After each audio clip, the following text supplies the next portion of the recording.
2.5 साल की जो रिग्रेस जो जर्नी रही, उसके बाद फाइनली हमें ये पेटेंट जो है ये ग्रांट हुआ है। So I will totally give credit to the ecosystem that has been created in this university from previous couple of years.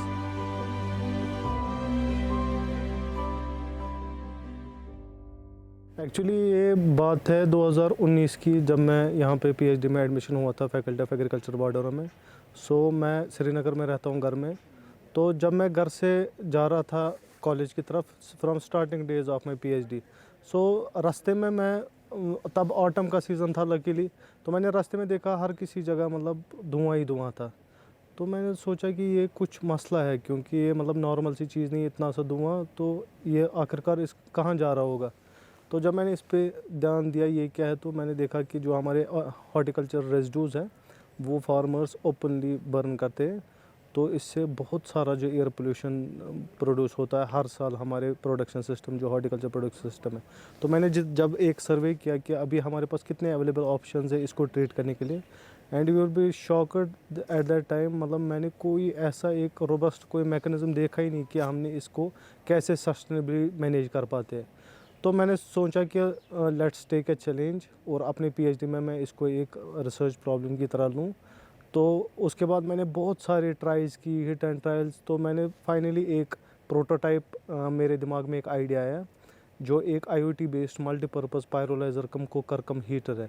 मतलब ये एक पायरोलिसिस सेटअप है जिसमें आप कुकिंग भी कर सकते हो और आप यहाँ पे टेम्परेट रीजन में विंटर्स में हीटिंग भी कर सकते हो। लकीली उसी वक्त हमें यहाँ पे यूनिवर्सिटी में नहब था, तो उसमें अभी जो एर्सवाइल ऑनरेबल वाइस चांसलर सर है, जो वो अभी तब PI थे नहब में। तो तब उन्होंने एक कॉल दी थी कि जिसका भी कोई इनोवेटिव आइडिया है वो हमारे पास प्रेजेंट करे या उसकी डिटेल्स बताए, हम कैसे, मतलब आपका क्या विजन है, तो असेसमेंट होगी। तो अकॉर्डिंगली हम आपको मतलब हैंड होल्डिंग करेंगे, मेंटरिंग सपोर्ट करेंगे। And luckily I presented that idea and I got innovation grant of about 1.25 lakh rupees at that time during my start of my PhD। तो उससे मुझे बहुत बूस्ट मिला, क्योंकि एक स्टूडेंट के पास फाइनेंस एक बहुत बड़ा इशू होता है। आपको अगर छोटा सा सीड मनी मिलता है, आपको बहुत मतलब ये मिलता है बूस्ट अप, और मेंटरिंग जो कंटिन्यूस हमें तब मिली। तो उससे हम चलते गए तो हमने एक उस आइडिया को ट्रांसलेट इनटू प्रोडक्ट में किया। तो 2019 में मैंने इसको पेटेंट अप्लाई भी किया, और 2.5 साल की जो रिग्रेस जो जर्नी रही, उसके बाद फाइनली हमें ये पेटेंट जो है ये ग्रांट हुआ है। आपको ये जान के खुशी होगी, ये पहला स्टूडेंट पेटेंट है जो PhD रिसर्च में स्कॉस्ट में मिला है, जिसको हम ट्रांसलेशनल रिसर्च बोलते हैं। यानी कि हम PhD में खाली PhD करने के लिए नहीं आए, we developed a full fledged product during our PhD।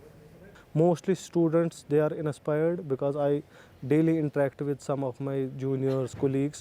They get inspired by these activities and they ask from me कि क्या सर ये कैसे करना है, पेटेंट क्या होता है, इसको कैसे अप्लाई करते हैं। They get inspired on daily basis।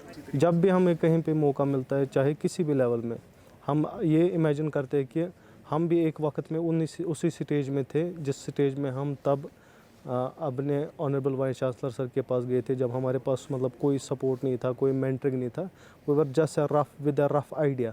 तो अभी जो स्टूडेंट्स हैं, ये अब हमारी जिम्मेदारी है, यानी कि हमें अब जो आगे आने वाले स्टूडेंट्स हैं उनको गाइड करना है। हमें खाली खुद ही इनोवेटर नहीं बनना है, we have to prevail this ecosystem to other students and coming generation also.